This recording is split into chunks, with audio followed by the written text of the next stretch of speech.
কিছু মানুষকে বোঝানোর ক্ষমতা আমাদের নেই, তাই নিজে থেকে দূরে সরে যাওয়াটাই বুদ্ধিমানের কাজ। পৃথিবীতে সবচেয়ে নরম জিনিস হলো মানুষের মন। এটা ভাঙতে কোনো হাতুড়ির প্রয়োজন হয় না। এটা ভাঙতে শুধু মুখের কয়েকটি অবহেলিত ভাষাই যথেষ্ট। কেউ যদি তোমাকে অবহেলা করে তাহলে কিন্তু দোষ তার নয়, দোষ তোমার নিজের। কারণ তুমি তার কাছ থেকে বেশি আশা করে ফেলছো। যদি তুমি গরিব হও, তোমার আত্মীয়রা তোমাকে দেখে এড়িয়ে যাবে, তোমাকে অবহেলা করবে। আর যদি ধনী হও, তাহলে তোমার দূর সম্পর্কের আত্মীয়রাও রোজ দুবেলা করে তোমার খোঁজ নেবে। যদি কমে যায় ভালোবাসা আর বেড়ে যায় দূরত্ব, বুঝে নিও প্রয়োজনের বেশি তুমি দিয়েছিলে গুরুত্ব।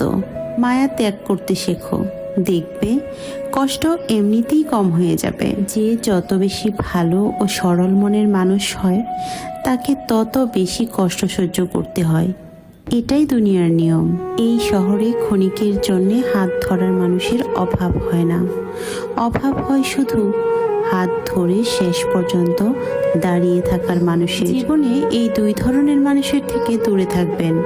নাম্বার 1 ব্যস্ত মানুষ, নাম্বার 2 অহংকারী মানুষ। কারণ ব্যস্ত মানুষেরা নিজের ইচ্ছা ছাড়া কথা বলবে না, আর অহংকারী মানুষেরা নিজের স্বার্থ ছাড়া পাশে থাকবে না। কিছু কিছু সম্পর্ক শেষ হয়েও হয় না।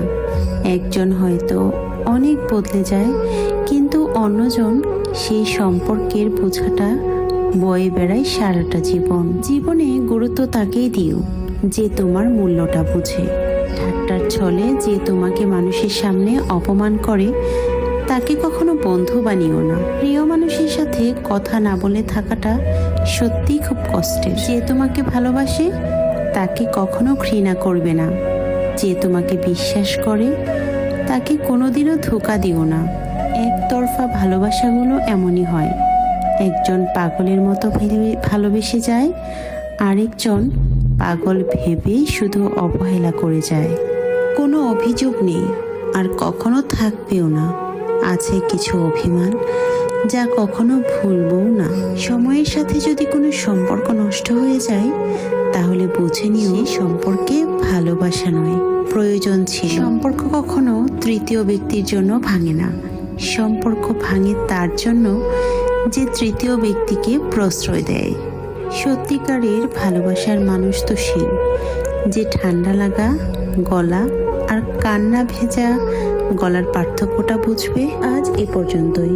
আমার ভিডিওগুলো যদি ভালো লেগে থাকে, তাহলে অবশ্যই আমার চ্যানেলটা সাবস্ক্রাইব করতে কিন্তু ভুলবেন না। আর যদি ভালো না লাগে, তাহলে অবশ্যই স্কিপ করবেন। আর যে বা যারা এতক্ষণ ধৈর্য সহকারে আমার ভিডিওটা দেখেছেন, অনেক অনেক ধন্যবাদ। আল্লাহ হাফিজ।